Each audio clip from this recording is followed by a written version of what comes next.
What's up, metahumans? I'm Lori Wynton. That's Peter Speroni. Today, we're going to talk about some guys that created a collection of NFTs. They're pretty cute. They look pretty awesome. But now they could be facing up to 40 years in prison for an NFT fraud scheme, rug pull. And now they could be facing some big jail time. Peter, what do you think? Now we're in the world of criminal charges and NFTs.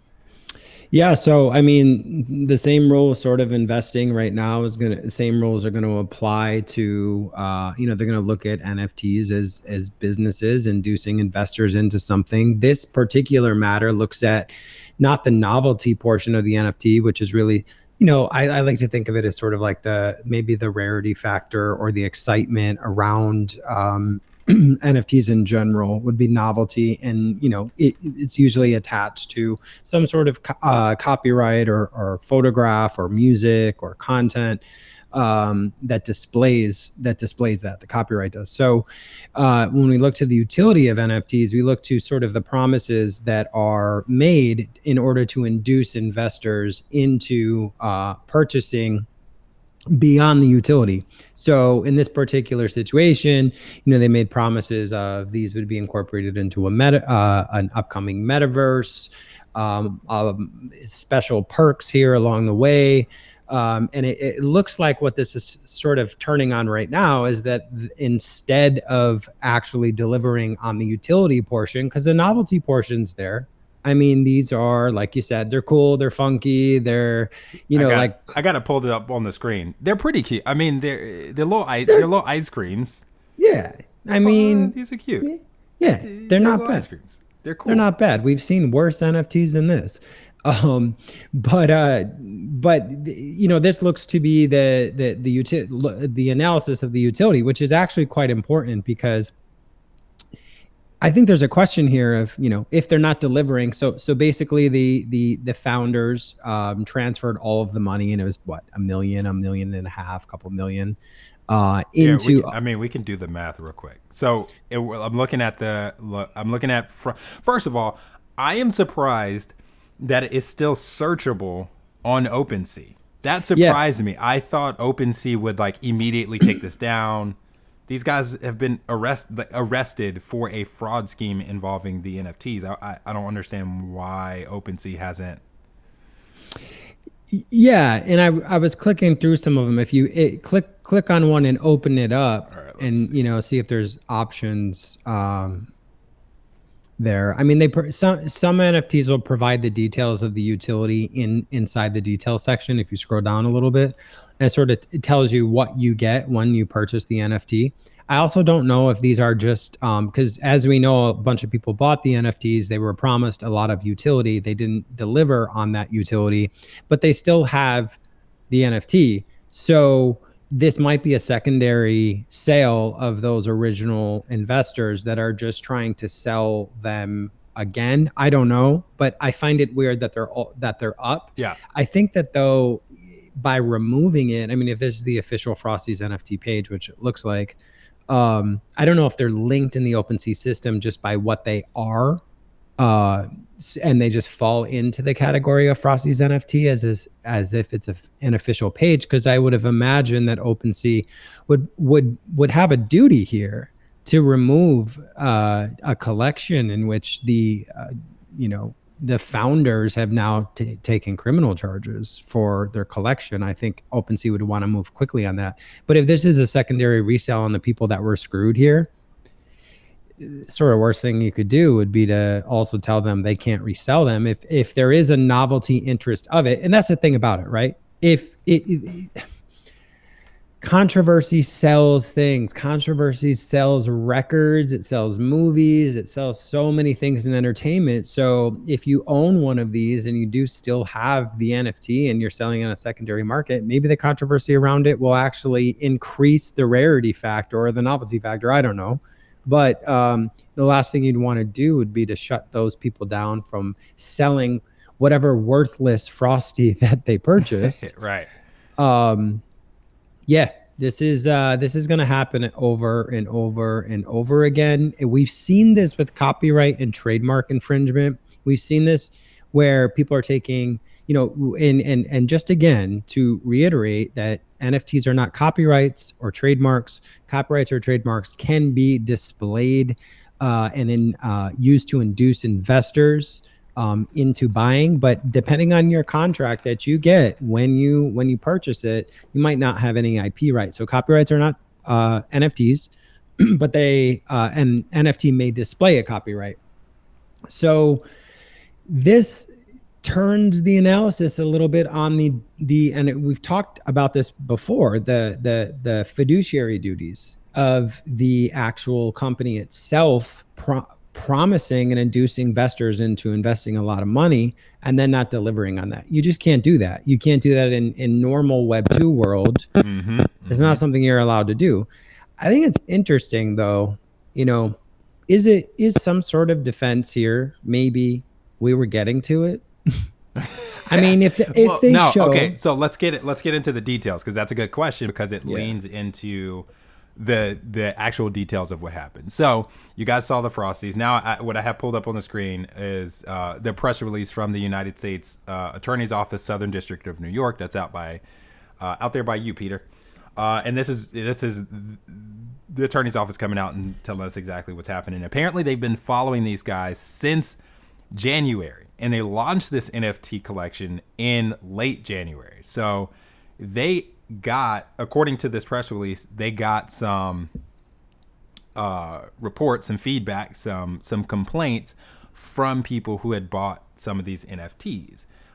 In the report, they said they've been watching them, and what happened was, hours after they launched and sold approximately $1.5 million worth of these NFTs, they abandoned the NFT project. They abandoned all of their social media accounts that were involved with the project. They abandoned anything that was involved with this NFT project, and then immediately took that $1.5 million in cryptocurrency and divvied it up through several different crypto wallets, trying to abscond where that money actually originally came from. Yeah, they tried to hide. Obviously, they took down their sites, all that kind of stuff. They tried to hide. So I mean, that definitely doesn't bode well for them here, especially if they're being followed or watched or whatever. Then they just automatically just sort of delete everything. That action doesn't look good, because even if you were planning on creating the metaverse that you promised, or if you were going to give them certain perks and stuff, you can't really say now, well, oh yeah, we were still getting to that, because why would you take down all of your websites? You'd want to promote that. Yeah, and then in this press release down here, they have the screenshots from Embers, is apparently the game that was going to be associated with these NFT that they were promising you would have early access to if you bought the NFTs. It was going to be called Embers. And they're, of course, saying that this was going to launch late last month, so late March 26, 2022. And, of course, they're saying that they believe that this was just yet another fraud scheme within, like, a grand fraud scheme that they had going. Up here, the IRS special agent said something I thought was pretty on point, because a lot of people, I think, we talked about this yesterday. I think a lot of people are thinking that NFTs are different in some way than other investments or products that you are selling, and don't fall under the same rules and regulations that you have to abide by when you're doing this kind of thing. But the IRS special agent is pointing out right here that NFTs, let me get the whole thing. NFTs represent a new era for financial investments, but the same rules to an investment in an NFT or real estate development apply. Basically, you can't solicit funds for a business opportunity, abandon the business, and abscond with money investors provided you with. Our team here at the IRS and our partners at HSI closely track cryptocurrency transactions in an effort to uncover alleged schemes like this one. Yes, this world of cryptocurrency is decentralized, and that's what people love about it. But that does not mean that your actions and what you're doing can't be tracked. Yeah, it's not anonymous. I mean, it's yeah, of course, you can be tracked easy. And especially if you have any function in the good old web 2 world, a Facebook page, a Twitter page, whatever. I mean, that's easily trackable. So if you're putting out messaging to that coincides with enticing investors for the utility portions of the NFT, then that's easily trackable. Um, to anyone who wants to see it. So there, I'm sure there's a lot more here, obviously, to the story as this unfolds. Definitely. Just one of the thoughts that I have here is, I mean, you really got to think about that utility, right? So if you're offering a utility of some sort, of some perk or whatever, something in a metaverse later on, and you don't currently have any plans in place when you say that, then you're sort of trying to make it work on the back end. If you don't have bad intent, you're really trying to make it work on the back end, and you have some connections and maybe those fell through. But what does the good faith look like here? The good faith doesn't look like shifting all the money to other wallets, removing all your social media, and sort of disappearing off the internet. That's the bad faith aspect of it, which is probably what burned them in the end. But this is going to be a bumpy ride, as I always say on my LinkedIn. It's going to be a bumpy ride. This is people trying to figure things out. There's a lot of scam people out there, a lot of frauds out there. And this is going to send a message to a lot of those other projects on OpenSea and other marketplaces that are doing the same exact thing. And there are plenty. But the good thing is we got 2 cyber criminals off these metaverse streets. Yes. Exactly. So the case is being handled by the Office of Complex Frauds and the Cybercrime Unit. So yes, you are being watched by the Cybercrime Unit. It involved Ethan Van Nguyen, who was 20, and Andre Marcus Quidion Lacuna, who is also 20. They are both charged with 1 count of committing wire fraud in violation of 18 U.S.C. Section 1349, and 1 count of conspiracy to commit money laundering, both of which carry a maximum sentence of 20 years. So each of them could be facing up to a max of 40 years for putting out a fraudulent rug pull NFT collection. White collar crime, it comes with some harsh penalties. That's for sure. But penalties nonetheless. Yeah. Penalties nonetheless. I mean, there's so much more to this story that they're not releasing in there, which is probably pretty standard in their official announcement from the U.S. Attorney's Office. That'll come out during trial and everything like that. Yeah.